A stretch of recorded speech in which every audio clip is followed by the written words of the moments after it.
Há pouco mais de um ano, o ex-presidente Jair Bolsonaro passou a cumprir uma série de medidas cautelares impostas pela Justiça.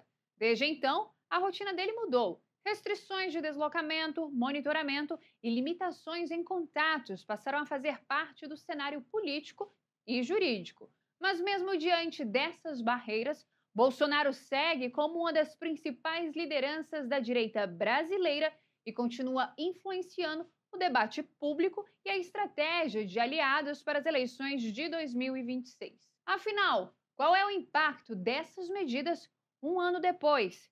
E até que ponto Jair Bolsonaro ainda pode interferir na disputa eleitoral? A resposta você acompanha agora na entrevista com o cientista político André Rosa. André, a gente chega agora a menos de 3 meses para o primeiro turno das eleições, que acontece no dia 4 de outubro. Recentemente, completou aí um ano das medidas cautelares contra o ex-presidente Jair Bolsonaro, ele que passou ali a usar a tornozeleira eletrônica, teve também ali não ter mais acesso às suas redes sociais. De julho de 2025 até agora, julho de 2026, muita coisa mudou na vida do ex-presidente e isso acaba interferindo de forma direta nas eleições, mesmo tendo a ausência física de Jair Bolsonaro. Eu queria que você pudesse trazer para a gente quais os principais pontos que traz essa ausência física do ex-presidente nas eleições de 2026. Bom, primeiramente é importante salientar que o fato dele estar hoje em prisão domiciliar já dá em si uma grande vitrine, né? Porque em eleições a gente precisa que as pessoas estejam falando sobre aquela pessoa, independente se ela está presa, se ela está em prisão domiciliar. Tanto é que hoje um retorno de Jair Bolsonaro para o cárcere daria muito mais projeção, né, em termos de captura de voto, ou seja, o Brasil todo falando, olha, mas o presidente está doente, como assim, perseguição, ou seja,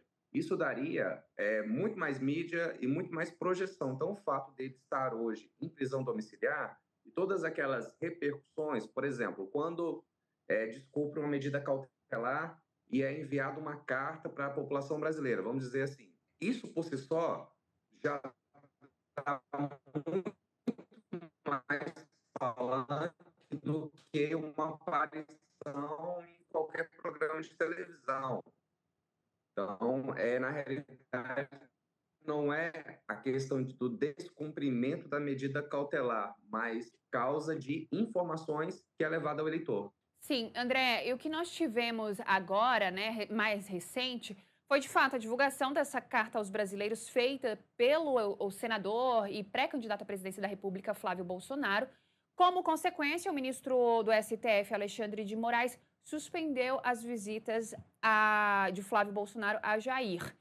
Com isso, ele acabou acusando o Supremo Tribunal Federal de interferência, uma possível interferência nas eleições por conta aí dessa ausência. Além disso, o ministro Alexandre de Moraes suspendeu visitas político-partidárias a Jair Bolsonaro por 30 dias. De que forma a gente pode dizer que o ministro Alexandre de Moraes, de alguma forma, está interferindo nas eleições? Bom, na realidade, é uma resposta aos descumprimentos legais. Então, eu não vejo, nesse ponto de vista, uma interferência. Se existe uma medida cautelar, existe. A gente não pode achar que uma eleição é maior do que a própria justiça. Então, se descumpre a medida cautelar, se você descumpre as regras que foram ali condicionadas para uma prisão domiciliar, na realidade não é uma interferência nas eleições. Isso indiretamente pode ser, indiretamente interfere, mas legalmente, juridicamente é uma resposta àquilo que está sendo descumprido. Se não quer que o Alexandre de Moraes tome algumas medidas, é só respeitar as medidas que foram postas na condicionante para ele poder ficar em prisão domiciliar. E tudo fica bem. A decisão de Jair Bolsonaro pelo nome de Flávio, na altura do campeonato hoje, com todas as coisas que aconteceram, como, por exemplo, o nome de Flávio ligado a Daniel Vorcaro, caso Banco Master, também ali a não relação entre Flávio e Michele Bolsonaro, A decisão de Jair Bolsonaro pelo nome de Flávio para concorrer ao Palácio do Planalto, na sua avaliação, foi uma boa decisão? Não, completamente não, porque ele já tinha algumas questões envolvendo algumas acusações de gabinete, ou seja, agora, talvez ele não soubesse que ele teria esse envolvimento. Agora, sabendo previamente que isso poderia vazar na justiça, eu acredito que foi uma escolha equivocada. Teria outros nomes hoje que estariam muito mais cacifados. Por exemplo, o Tarcísio de Freitas, governador de São Paulo, ele teria hoje muito mais musculatura para vencer as eleições. Tanto é que, mesmo com todas essas polêmicas envolvendo, que também respingou de certa forma nele, eu acredito que ele teria muito mais chances, né, visto que já tem um repertório maior como governador de São Paulo, já foi ministro, ele tem muito mais o que mostrar em termos de portfólio, e esse envolvimento com o Vorcaro realmente atrapalhou demais, demais mesmo a campanha do Flávio Bolsonaro. Poderia até ser uma campanha muito mais competitiva, no meu entendimento.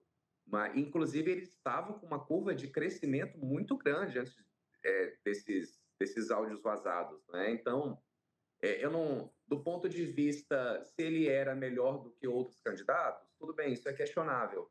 Agora, se tinha uma possibilidade de sair alguma coisa relacionada ao Vorcaro, aí eu acho que um equívoco. Ou então, mais do que isso, pode até ser que existia uma avaliação que ele poderia ter esse envolvimento, mas que também não causasse tanto impacto, né?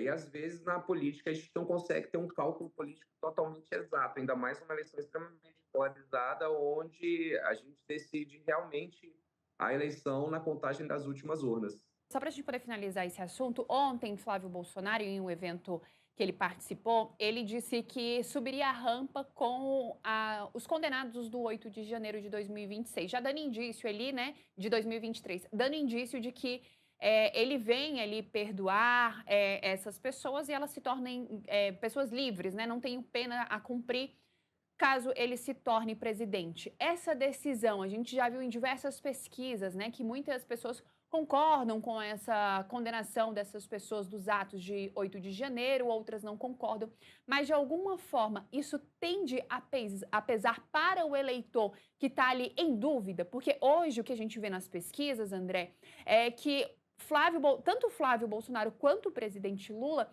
eles têm uma estabilidade, mas ele no público que já é cativo deles, que eles não trocam.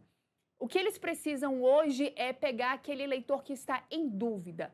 Com essa decisão de perdoar esses apenados, Flávio Bolsonaro, de alguma forma, ele consegue conquistar esse eleitor que está em dúvida? É muito complexo quando a gente fala de anistia, porque, veja bem, tem aquele eleitor que é aquele eleitor ideológico, que independente do que o partido ou os representantes da legenda o façam, tende a colocar panos quentes de uma linguagem mais coloquial, né? E tem aquele eleitor que ele vai muito pela situação econômica do país, ele não gosta muito de política, não é muito antenado em política, mas ele sabe o que está acontecendo com os investimentos dele, ele sabe o que está acontecendo com as empresas dele, ou é aquele eleitor que ele é classe média, seletista, e ele está vendo o preço dos alimentos subindo, o salário corroendo. Esse eleitor ele já não é tão ideológico assim, ele tem um voto muito mais utilitarista, um voto mais voltado à escolha racional. Então, esse eleitor ele vai olhar para esse fato e vai considerar alguns fatores. Olha, talvez a anistia ela passe pano para um ato horrível da nossa democracia, mas, por outro lado, ele pode tirar alguns excessos. Por exemplo, a moça que pegou décadas de cadeia por passar batom na, na esplanada, né, na estátua. Então, tende a equilibrar algumas coisas. Então, a gente pode pensar que prisões de idosos, que de repente estava ali no meio, mas que não contribuiu de fato para um famoso quebra-quebra e pegou uma pena muito alta, esse eleitor pode avaliar isso. Mas eu não sei se isso, de fato, esse eleitor indeciso está muito preocupado com isso. Eu acho que esse eleitor que está indeciso está mais preocupado com inflação, ele está mais preocupado com desemprego, com geração de emprego, geração de renda, ambiente de negócios, ou segurança pública, educação, enfim. Inclusive, a segurança pública é um tema muito caro. Eu não sei se anistiado hoje é uma pauta desse eleitor que está indeciso, de fato. Não acredito que isso seja um divisor de águas. Gostou do nosso vídeo? Curta, compartilha e não se esqueça de se inscrever aqui no nosso canal e acompanhar a nossa programação.